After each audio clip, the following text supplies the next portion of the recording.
Update. The shop is coming together, and what I determined was the first step in the process in this giant two-stall car garage. I've got a two-stall car garage, but they're double garage doors instead of a double single garage door. They're two separate garage doors. They're actually a little bit wider than standard compared to what they come out with right now. Plus, there's extra space on both sides. You can't tell so much on there, but there's at least an extra 2 feet on that side of the door too. These are also extra deep. Don't mind the storage and all that shit. But they also have this little cubby back here. So this is the entryway into the house. And that's the gateway to the backyard. And so what I've deemed is going to be my shop, and it's going to be heated and insulated, is going to be this basically 10 by... It's a 10 by 10 plus a couple extra square feet, or a couple extra feet here kicked out onto this corner that was already built. So the walls that you see here are already heated and insulated, and those walls that we're looking at right now are into the house. So they're insulated and sheetrocked. So I'm building this wall, and I've taken the tape lines out too, but there's going to be a wall that goes parallel. Well, there's a duct tape line, part of it right there. That's where the doorway is going to be. So what I wanted to go ahead and do is shout out to a brother of mine in the fire department for borrowing me the sheetrock jack, because there's no way easier to hang sheetrock than with a sheetrock jack on a ceiling. You just can't do it. I found a good deal on the lightweight stuff, and already hung the lights back up because I needed to work at night. I have to work after fire department training. I have to work when my daughter's sleeping.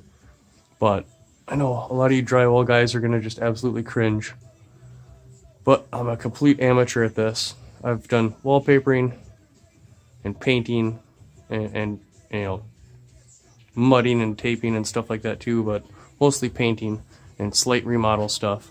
But for a guy by himself, I'm really happy with my work. I've got a shop ceiling now. So before I even put the insulation in, I gotta knock this wall out. It's not fastened to the floor or to the ceiling studs yet, because I'm gonna actually double this one up on the corner right there. I'm gonna double that one up for a little bit more load bearing support, and the bottom's I got switched out for green treated and galvanized nails, so the puddles that endure in the wintertime from the slush off the cars don't rot it out. But really happy with my progress so far. I am fighting a super bad cold for like 2 weeks, so I apologize about the absence. But I knocked this ceiling out in 1 day. It is, man, it's almost midnight. And I've probably put about 5 hours, 4 or 5 hours into getting this sheetrock up between when my daughter was napping for a few hours this afternoon, and then I had fire drill tonight. And then I got home at 10 and put in another 2 hours now. So, well, 3 hours and 2 hours. Yeah, about 5 hours. Just putting up the sheetrock on the ceiling. Super happy with myself. It's the little things in my huge list of shop to-dos. The ceiling had to be first based on... Well, I got to get the ceiling up first. And I've got to get this wall green treated on the bottom, and then sink this puppy in, add another 2x4 for an additional stud, and then I gotta build this exterior wall that goes this way. That wall with the door is gonna be next, but I had to do the ceiling first because when I build this wall that I'm talking about, I can't necessarily get, this giant sheetrock jack in here. And so another part of the shop build is going to be the reason why, instead of coming out flush with this wall right here, and this little corner is sunk back in, is because there's going to be a gun safe that's going to be going right here. A gun safe and a gun cabinet, one of those steel cabinets for ammo.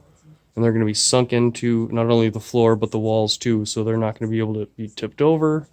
And it's going to be heated and insulated. And actually, that's another part of the process of this wall, is I got to run out 220 or 240 over 220 wire from my circuit breaker box to put the heater up in this corner. So there's a quick shop update. I'm already pushing 5 minutes.